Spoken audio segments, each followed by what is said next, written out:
Hello students, हमने अपनी पिछली वाली वीडियो में अपनी एक्सरसाइज 10.3 को ही कंटिन्यू किया था। जो आज वाली वीडियो है ये एक्सरसाइज 10.3 का लास्ट पार्ट है, क्योंकि इसमें हमारे जो बचे हुए क्वेश्चन एक्सरसाइज 10.3 के वो हम स्टार्ट करेंगे। तो हमने अपने 13 क्वेश्चन कर लिए थे और आज स्टार्ट कर रहे हैं हम अपने 14 क्वेश्चन से। ठीक है, तो आइए स्टार्ट करते हैं 14 क्वेश्चन से। तो जो आपकी ये जो एक्सरसाइज 10.3 है, मैंने आपको पहले भी बताया था कि इसके ऊपर बेस है डॉट प्रोडक्ट के ऊपर और प्रोजेक्शन रूल के ऊपर, और इसमें हम मैग्नीट्यूड ऑफ ए वेक्टर तो निकालते ही हैं, साथ में यूनिट वेक्टर और उसकी कुछ प्रॉपर्टीज़ भी निकालते हैं। ठीक है, तो आपके पास जो 10.3 है उसमें जो क्वेश्चन है 14th, वो क्या है? If either vector a equal to 0 और vector b equal to 0 then a dot b equal to 0 but converse that not be prove या converse that not be true. तो आपसे जो 14 क्वेश्चन है, 14 क्वेश्चन में ये बोला गया है a vector equal to 0 either और b vector equal to 0, so a dot b equal to 0। पर इसको कन्वर्स करेंगे, हम कहेंगे कि ये अगर 0 है तो ये दोनों भी 0 होंगे, तो कन्वर्स ये प्रूव नहीं होगा। ठीक है, तो उसको प्रूव करने के लिए हम क्या करेंगे, एक बेसिक सा एग्जांपल लेते हैं। सबसे पहले अपने हिसाब से लेट करेंगे कोई एक वेक्टर ऐसा जिसका मैग्नीट्यूड दोनों में आपका नॉन ज़ीरो हो, पर उनका जब हम डॉट प्रोडक्ट निकालें वो ऑलवेज आपका क्या निकलेगा, 0। तो आप अपने हिसाब से ऐसा कुछ इसके अंदर पुट करोगे। जैसे मैं ले लेती हूँ i माइनस 2j प्लस के, मैंने वेक्टर ये डिनोट कर लिया, एंड वेक्टर भी मैं ले लेती हूँ i plus 3j plus 5k, ये ले लेती हूँ मैं वेक्टर b। अगर देखा जाए हमें क्या बोल रखा है कि वेक्टर a अगर 0 है और वेक्टर b अगर 0 है तो इनका डॉट प्रोडक्ट क्या होगा, 0। मतलब ये इन दोनों में से कोई एक, दोनों 0 हो सकते हैं, या तो 0 भी हो सकते हैं या नहीं भी हो सकते हैं ना। ठीक है, तो स्टार्ट करते हैं। सबसे पहले मैग्नीट्यूड ऑफ a निकालेंगे, वो क्या होगा, x square plus y square plus z square, 1 square plus minus of 2 square plus 1 square. आपका ये हो जाएगा 1 4 1 रूट ऑफ 6, है ना। रूट ऑफ 6 आपका हो गया मैग्नीट्यूड ऑफ ए। आगे निकालेंगे बी का मैग्नीट्यूड, देन बी का मैग्नीट्यूड, क्योंकि हमें प्रूव करना है कि जो इनका डॉट प्रोडक्ट है वो 0 है, ना कि ये दोनों वेक्टर। और अगर इसको कन्वर्स देखें तो ये कन्वर्स ट्रू नहीं होगा। तो हमें ये अपने हिसाब से, ये दोनों मैंने एग्जांपल लिए हैं, आप कुछ भी ले सकते हो, पर ऐसा ले सकते हो कि दोनों का मैग्नीट्यूड निकाले वो तो ऑलवेज नॉन ज़ीरो हो, पर जब डॉट प्रोडक्ट निकाले वो ऑलवेज 0 हो।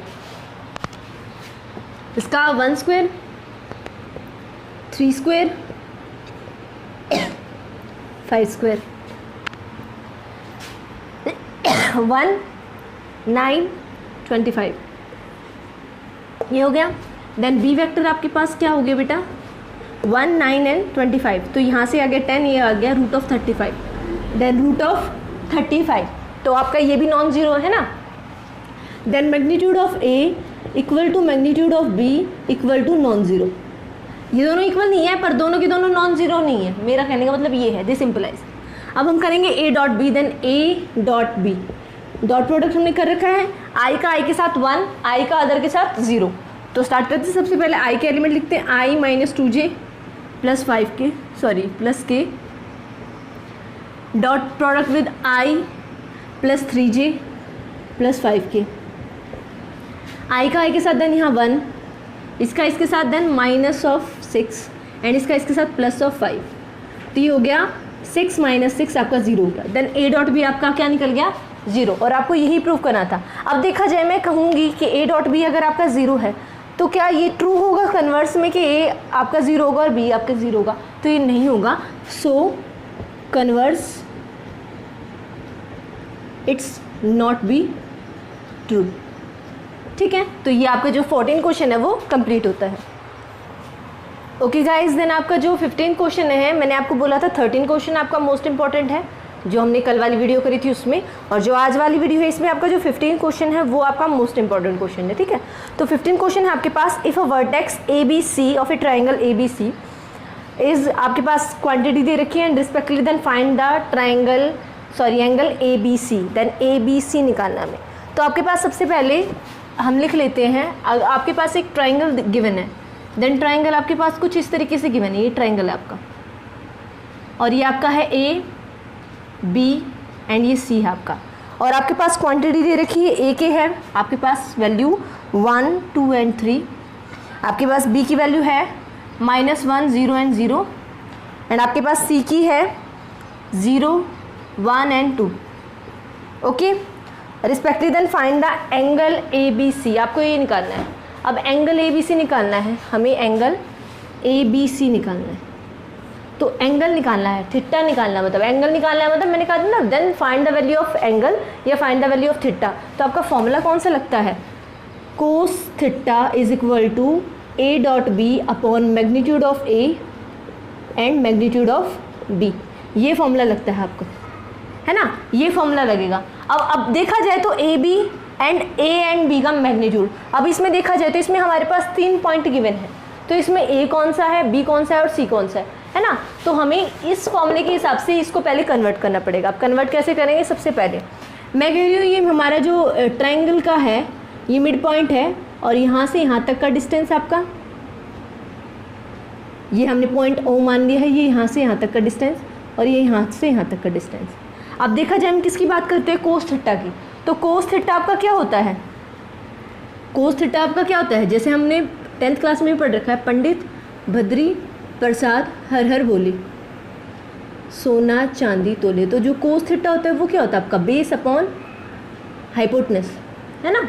तो base upon hypotenuse, then base तो ये है आपका और हाइपोटेनस क्या है आपका ये, तो बेस ये है और हाइपोटेनस ये है, तो बेस क्या है आपका BC, है ना, BC वेक्टर, ये आपका क्या है बेस। और जो आपका AB वेक्टर है, AB vector, then AB vector क्या है आपका हाइपोटेनस, ठीक है। तो आपका जो है AB वेक्टर है वो तो आपका हाइपोटेनस है एंड जो BC वेक्टर है वो आपका बेस है।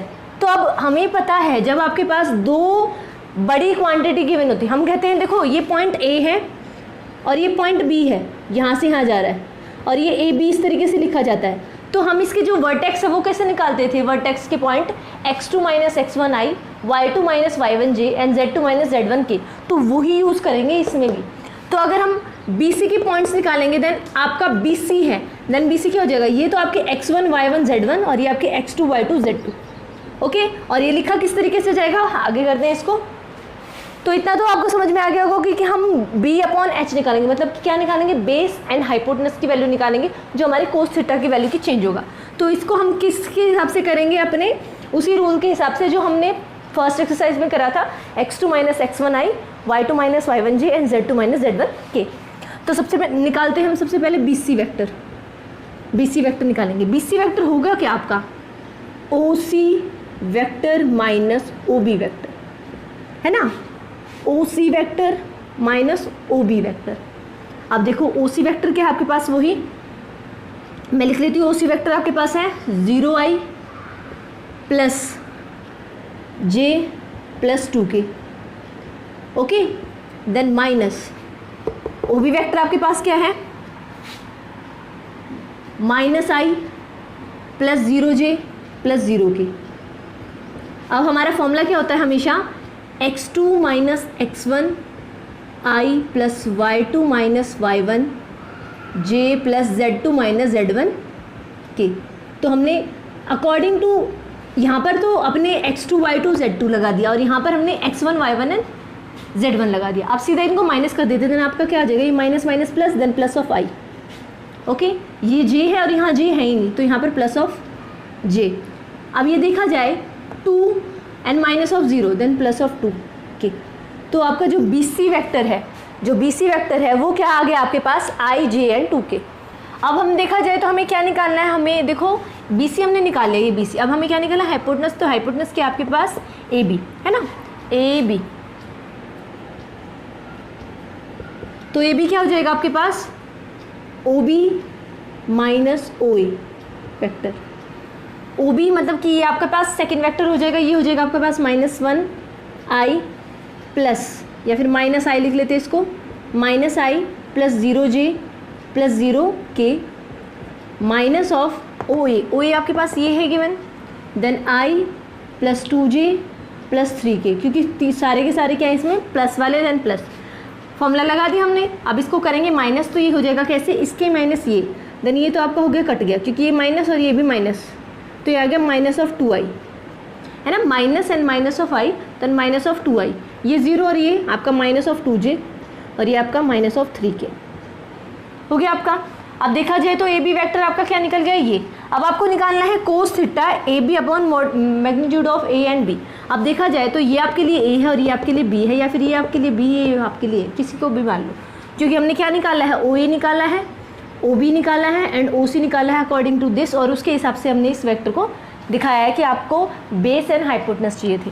तो सीधा मेरे को क्या चाहिए, angle A B C, then cos angle A B C is equal to BC dot AB and magnitude of BC and magnitude of AB, ये निकालना हमें, है ना। फॉर्मूला ये था, हमने अकॉर्डिंग टू क्वेश्चन ये बना दिया, ठीक है। अब देखेंगे तो B dot C, then B dot C, then B लिखेंगे, B क्या है आपके पास I plus J plus 2K, और आपके पास AB क्या है, AB ये हमारे पास minus of 2i minus of 2j and minus of 3k, ये है आपके पास ए बी। अब डॉट प्रोडक्ट निकालेंगे हम इनका और साथ में इसका magnitude, then magnitude 1 square plus 1 square plus 2 square का रूट, और यहाँ पर इसका magnitude, then 2 square minus of 2 square plus of minus of 2 square and plus of minus of 3 square. तो ये आपके लिखे जाएंगे, मैं इसको रब कर देती हूँ क्योंकि हमारी क्वांटिटी ये सारी तो हो गई यूज़। अब ये वाला क्वेश्चन मैं ऊपर से करना स्टार्ट करती हूँ। तो अब हम इसको निकालेंगे, तो ये आपका होगा i का डॉट प्रोडक्ट i के साथ, देन 2 माइनस ऑफ j का j के साथ, then minus of 2 and 2k का हम 3 के साथ, देन माइनस ऑफ 6 अपॉन ये हो जाएगा आपका रूट ऑफ 6 है, यहाँ 4 यहाँ 1 यहाँ 1 रूट ऑफ 6 एंड ये हो जाएगा रूट ऑफ आपका 9 4 एंड 4 आपका ये हो जाएगा 17। ओके, तो ये लिखा जाएगा आपका minus of 10 upon 102 root of, ठीक है। अब देखा जाए, आपको पता है कि जो कोस थीटा होता है वो कभी नेगेटिव नहीं होता, या तो आप इसको यहीं पॉजिटिव बना लो, देन ये हो जाएगा रूट ऑफ 102, ठीक है। या फिर जब हमने हमारा जो बी ए करा था, ए बी करा था, तो ए बी की जगह आप बी ए करो तो भी आपका करेक्ट आंसर है, वरना हमें पता है cos minus theta is equal to cos theta, ये रूल लगा दिया मैंने, ठीक है। तो यहाँ है आपका cos angle A B and C, तो आपको यही लगाना है कोस एंगल ए बी सी। तो आपको निकालना क्या था, find the angle A B C, then find the angle A B C. तो कोस आपका मल्टीप्लाई में इधर आके डिवाइड में हो जाएगा और इन्वर्स में लिख देंगे, तो ये लिखेगी कोस इन्वर्स 10 अपॉन रूट ऑफ 102, ठीक है। तो ये नेगेटिव वाला कॉन्सेप्ट हमने कहाँ से नेगलेक्ट करा अपना, कि कोस माइनस थीटा, क्योंकि कोस का जो एंगल होता है कभी भी नेगेटिव में नहीं होता, हमेशा किस में होता है, पॉजिटिव में। तो हमने पॉजिटिव बना दिया, तो जो आपका 15 क्वेश्चन है ये कंप्लीट होता है। ओके गाइस, देन आपके पास जो 16 क्वेश्चन है उसमें 16 क्वेश्चन में आपसे बोल रखा है आपके पास पॉइंट ए बी एंड सी है, और ए बी सी को आपको प्रूव करना है कि दे आर कोलिनियर, ठीक है। तो कोलिनियर का कॉन्सेप्ट क्या है आपके पास, अगर कोई भी दो वेक्टर होंगे, आपके पास दो वेक्टर है, तो एक वेक्टर दूसरे का स्केलर मल्टीपल ऑफ दूसरा हो। जैसे मैं कह दूं, अगर ये मेरा ए वेक्टर है और ये इज इक्वल टू कब होगा, जब एम ऑफ बी, तो जब दो वेक्टर होते हैं तब तो हमारे पास ये क्वांटिटी होती है, पर आपके पास 3 पॉइंट गिवन होते हैं। 3 पॉइंट में आप कोलिनियर कैसे निकालते हो, कि किन्हीं भी दो का सम इक्वल टू तीसरे के होगा, ठीक है, किन्हीं भी दो का सम इक्वल टू तीसरे के होगा, तो ये आपका कोलिनियर वेक्टर होता है। तो स्टार्ट करते हैं अपने क्वेश्चन से कि आपके पास गिवन क्या है, क्वांटिटी। देन 16 क्वेश्चन में क्वांटिटी गिवन है आपके पास पॉइंट ए है, उसके हैं आपके पास 1 2 एंड 7 है, एंड वेक्टर जो बी है उसके पॉइंट्स गिवन है 2 6 एंड 3, एंड सी है आपके पास, उसके पॉइंट गिवन है आपके पास 3 10 एंड -1। तो हमें शो करना है कि ये कोलिनियर है, तो हमें क्या निकालना है सबसे पहले, इसमें सबसे पहले ए बी पॉइंट निकालेंगे। ए बी पॉइंट वही वाला तरीका x2 - x1 वाला, फिर निकालेंगे बी सी पॉइंट, फिर निकालेंगे ए सी पॉइंट, और फिर इनका निकालेंगे मैग्नीट्यूड का हम क्या करेंगे, फिर वही रूल फॉलो करेंगे, किसी भी दो का सम इक्वल टू तीसरे के होगा। तो ए भी निकालेंगे, ए भी क्या होगा x2 - x1, तो सीधा ये कर देते हैं हम 2i + 6j + 3k minus of i plus 2j plus 7k। तो ये आपके पास हो जाएगा क्या, 2 में से आपका 1, देन यहाँ पर i 6 2 तो प्लस ऑफ 4j और 3 और ये माइनस ऑफ 4k। तो आपके पास ए बी जो वेक्टर है वो ये हो गया। अब बी सी वेक्टर निकालेंगे, then B C, then C में से हम बी को माइनस करेंगे, then 3i plus 10j minus k minus of this 2i plus 6k 6j plus 3k। Okay, then 3 minus 2 then i, उसके बाद 10 और 6 यहाँ plus of 4j minus and minus of this then minus of 4k। तो ये हो गया आपके पास B C vector. अब निकालेंगे A C vector, then A C vector क्या हो जाएगा, C vector minus of A vector, then C हम लिखेंगे, ये है हमारे पास सी वेक्टर, क्या आपके पास 3i plus 10j minus k minus of A vector क्या है आपके पास i plus 2j plus 7k। तो ये लिखा किस तरीके से जाएगा, यहाँ से 3 माइनस 1 देन आपका 2i 10 minus of 2 plus of 8j and minus of this and minus of this then minus of 8k आपके पास ये। तो अब हम निकालेंगे इन सभी का मैग्नीट्यूड। इन सभी का मैग्नीट्यूड क्यों निकालेंगे, क्योंकि कोलिनियर की प्रॉपर्टी ही कहती है कि हम किन्हीं भी दो का सम इक्वल टू तीसरे के होगा। तो वो दो का सम कैसे निकालेंगे, दो का सम कि उनके पहले मैग्नीट्यूड निकालें और फिर उसका क्या करें, सम करें। तो मैग्नीट्यूड ऑफ ए बी निकालेंगे हम सबसे पहले। ये क्वेश्चन आ जाता है बहुत बार, क्योंकि आपसे सीधा प्रूफ करना होता है कि ये कोलिनियर वेक्टर। तो कोलिनियर वेक्टर होता क्या है, अगर सिंपल दो आपके पास वेक्टर गिवन है देन एक का मैग्नीट्यूड मल्टीपल ऑफ दूसरे का होगा, ठीक है। और अगर 3 होंगे तो 3 में यही रूल फॉलो करेंगे। देन ए बी का magnitude then 1 square plus 4 square plus minus of 4 square root ये 1, यहाँ से ये आ जाएगा आपका 16, ये आपका आ जाएगा 16, ये 16 एंड 16 और ये 1, ये आपका हो जाएगा 33, then vector of root of 33। तो आपका ए बी का वेक्टर का क्या हो गया 33। नेक्स्ट निकालेंगे बी सी का मैग्नीट्यूड, देन बी सी का मैग्नीट्यूड निकालेंगे, वो कैसे हो जाएगा आपका इसका स्क्वायर देन 1 स्क्वायर प्लस इसका स्क्वायर 4 स्क्वायर प्लस इसका स्क्वायर माइनस ऑफ 4 स्क्वायर, है ना। माइनस वेरी नहीं करता इसमें, है ना, कि माइनस के पहले लिख दिया और प्लस के पहले लिख दिया, क्योंकि माइनस ऑफ का स्क्वायर होगा तो वो स्क्वायर के वापस मतलब कि जो नेगेटिव है वो क्या बन जाएंगे आपके पॉजिटिव। तो ये लिखा किस तरीके से जाएगा 1 16 एंड 16, तो आपका क्या हो जाएगा ये 16 16 32 और 1 33, तो ये रूट ऑफ 33 हो गया ये भी। अब निकालेंगे A C, then A C का मैग्नीट्यूड, ये आपके पास हो जाएगा 2 square plus 8 square and minus of 8 square minus of 8 square root यहाँ 4 यहाँ 64 और यहाँ 64, तो ये आपके हो जाएंगे कितने 4 4 4 12 1 6 एंड 6 12 एंड 1 32 132। देन 132 को हम किस तरीके से फैक्टर कर सकते हैं, 132 को हम किस तरीके से फैक्टर कर सकते हैं, अगर मैं इसको 4 मल्टीप्लाई 33 लिख दूँ, 4 मल्टीप्लाई 33, तो ये राइट होगा, हाँ बिल्कुल राइट है। इसको वापस मल्टीप्लाई करो, वापस ये चीज़ बन जाएगी, है ना। तो अब रूट 4 है उसको बाहर निकालेंगे तो ये निकलेगा कैसे 2 रूट 33, है ना। अब देखेंगे हम क्या देखेंगे कि इन दोनों का सम करेंगे, देन ए बी वेक्टर का sum and B C vector का सम मैग्नीट्यूड का sum is equal to A C magnitude का सम होगा।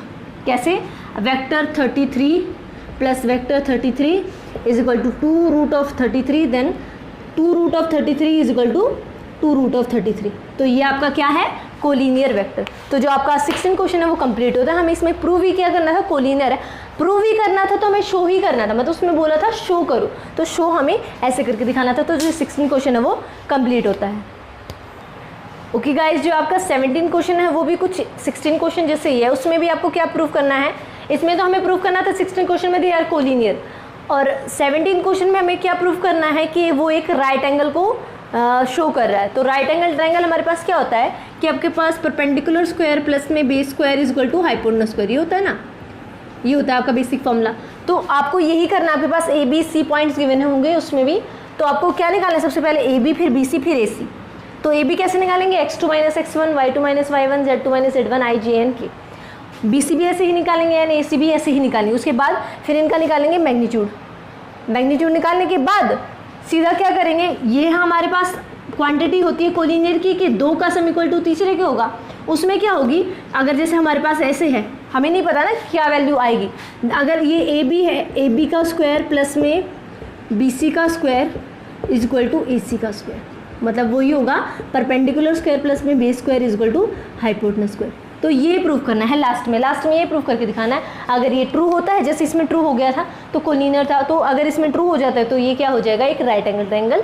ठीक है, वैसे ट्रू ही होगा क्योंकि आपको शो करना है। ठीक है, तो जो आपका 17 क्वेश्चन है वो बिल्कुल एकदम 16 जैसे है, तो उसको आप खुद ट्राई कीजिए। सिर्फ एक पॉइंट अलग है, जो ये स्क्वायर वाला मटेरियल है, ये आप करके देखिए। अगर आपसे हो जाता है तो आप मुझे बताना, नहीं होता है तो भी, वरना फिर मैं उसके लिए अलग से एक वीडियो बना दूँगी। ठीक है, तो तब तक के लिए पढ़ते रहिए।